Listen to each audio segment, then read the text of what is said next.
বান্দার ভয় কলিজা গলার কাছে চলে আসবে, আবার মৃত্যুর মতো ভয় সৃষ্টি হয়ে যাবে, কানতে কানতে অস্থির হয়ে যাবে, বলবে আল্লাহ আমি তো করে ফেলেছি, আমি তোমার কাছে মাপ চাই, আমাকে ক্ষমা করে দাও। বান্দার এই হয়রানি আর পেরেশানি দেখে আল্লাহ রাব্বুল আলামিন বলবেন, বান্দা যাও, চলে যাও, আমার জান্নাতে চলে যাও, আমি তোমার মাফ করে দিলাম।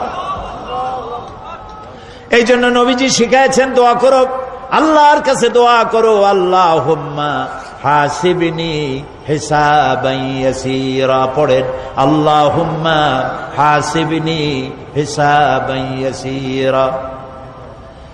মানুষের যে সাধারণ হিসাব হবে সে সম্পর্কে আল্লাহ পাক বলেন, ইয়াউমাইযিন তু'রাদুনা লা তাখফা মিনকুম খাফিয়া। সেদিন তোমাদের হিসাব নিকাশ পেশ করা হবে এবং তোমাদের কোনো বিষয় গোপন রাখা হবে না, কিচ্ছু গোপন থাকবে না, সব প্রকাশিত হয়ে যাবে। ইন্না লিল্লাহি ওয়া ইন্না ইলাইহি রাজিউন।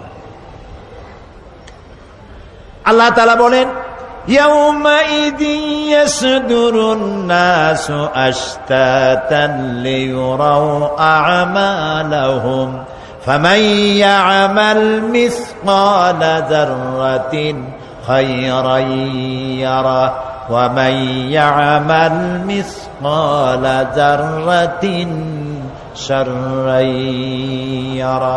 সেদিন মানুষকে বিভিন্ন দলে বিভক্ত করা হবে, সব এক জায়গায় থাকবে হাসরে মানুষ। তখন আসামি খুনি, এই যে বিরাট মাহফিল, বিশাল মাহফিল, এর মধ্যে চোর ডাকাত খুনি এই জাতীয় লোক থাকতে পারে না? পারে কিনা? তারা কিন্তু এখন নিরাপদ, যেহেতু পুলিশও দেখতেছে না আর র্যাবেও দেখতেছে না, খুব নিরাপদ।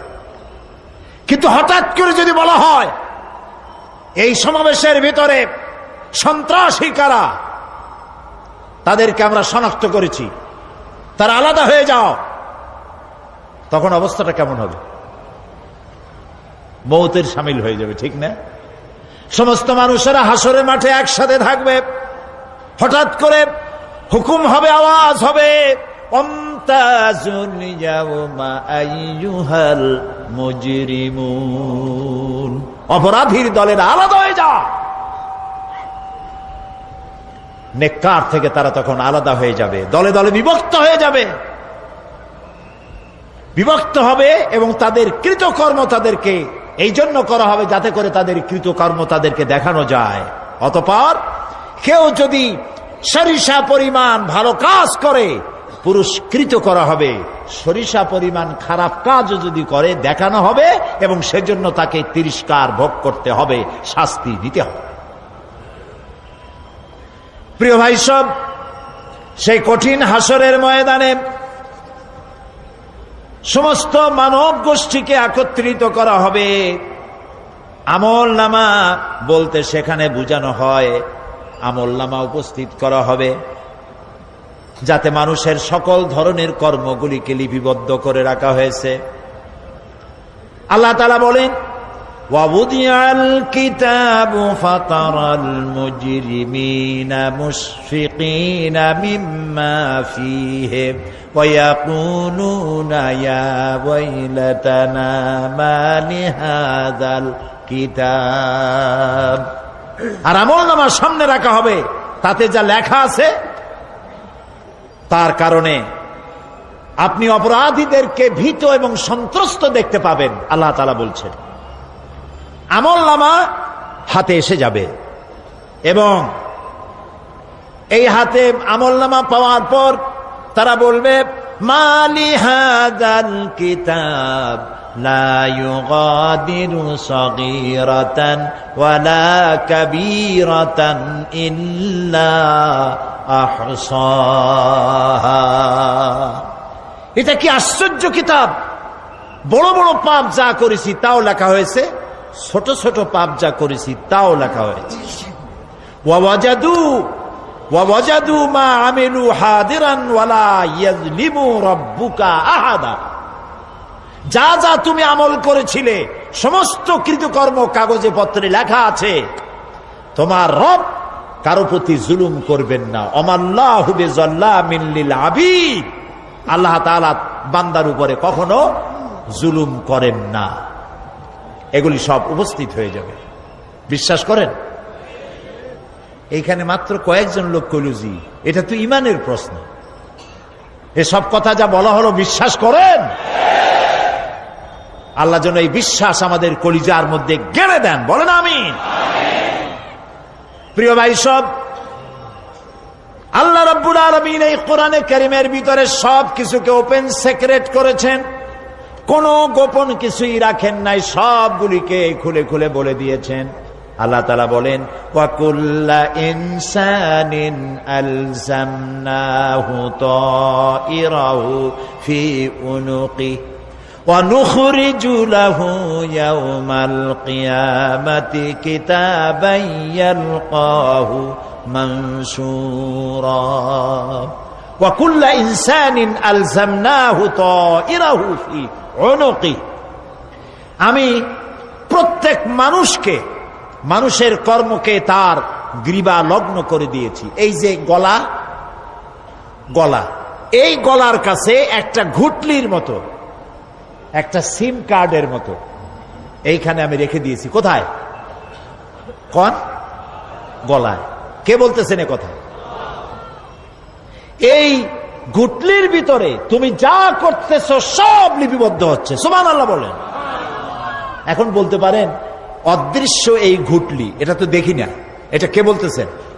আমি কিন্তু দেখতে পাচ্ছি না। আপনারা দেখেন নাকি? কেউ দেখেন না। হাত দিয়ে ধরে দেখেন, পান নাকি? ধরাও যায় না, দেখাও যায় না।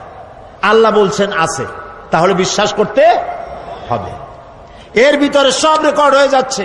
আপনি বলবেন এতটুকুন ঘুটলির মধ্যে, তাবিজের মধ্যে আমার সারা জীবনের সব কথার সব কাজ ঢোকে কেমনে? কেমনে লেখা হয়? তাহলে পাল্টা প্রশ্ন করি, আপনার মোবাইলের সিম কার্ডে এত ফোন নাম্বার, এত ইমেল, এত কি বলে, এত টেক্সট, এত কিছু, আপনার আরো কি জানি আছে, মেসেজ দেওয়াটা হাবিজাবি আছে না, অনেক কিছু গোষ্ঠী সুদ্ধা, এগুলো কেমনে হয়? ছোট্ট একটা সিম কার্ডের মধ্যে কেমনে হয়? শত শত টেলিফোন নাম্বারের মধ্যে ঢুকে যায়। আমার একটা টেলিফোন দিয়ে মোবাইল দিল, কোথা থেকে দিল? লিসবন। কোথায়? কি আন্দাজে কয়? অস্ট্রেলিয়া। লিসবন হচ্ছে পর্তুগালের রাজধানী। পর্তুগালের রাজধানী, সেখানে প্রোগ্রাম ছিল, ওরা আমাকে একটা মোবাইল দিল। এতে যে কত ফাংশন আল্লাহই ভালো জানে, আমি এখনো শিখতে পারি নাই। এত ফাংশন, এতটুকু একটা মোবাইলের মধ্যে। কম্পিউটার, কম্পিউটারের ছোট্ট একটা মাইক্রোচিপ যন্ত্র, যে কম্পিউটার ব্যবহার করা এখন বাচ্চা ছেলেপেলেরাও জানে। এটা একটা পৃথিবীর বিস্ময়।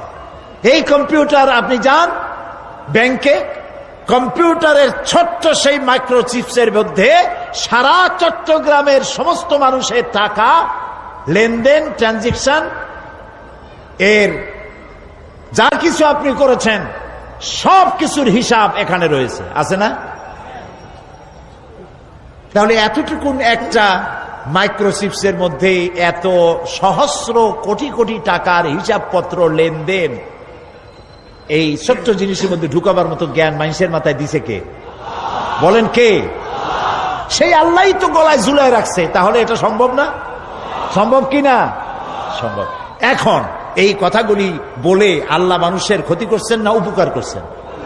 উপকার করেছেন। এইটা যদি আমার বিশ্বাসে থাকে যে আমার গলার কাছে এরকম একটা সিম কার্ড আছে, একটা সিম আছে মোবাইলের মতো, এটা মনে করেন মোবাইলের একটা সিম গলায় ঝুলানো আছে, এটা সব উঠতেছে, যা বলেন তাই ওঠে, যা করেন তাই ওখানে লেখা হয়। সুবহানাল্লাহ। এই বিশ্বাস যদি আমার হয়, আমি ভালো মানুষ হয়ে যেতে পারবো। সুবহানাল্লাহ বলে। আমি খারাপ কাজ করতেই পারবো না। এই জন্য আল্লাহ পরকালের এই কথাগুলি কোরআনে কারীমের মধ্যে এত বেশি করে বলেছেন। মানুষের চরিত্রবান হওয়ার জন্য আল্লাহর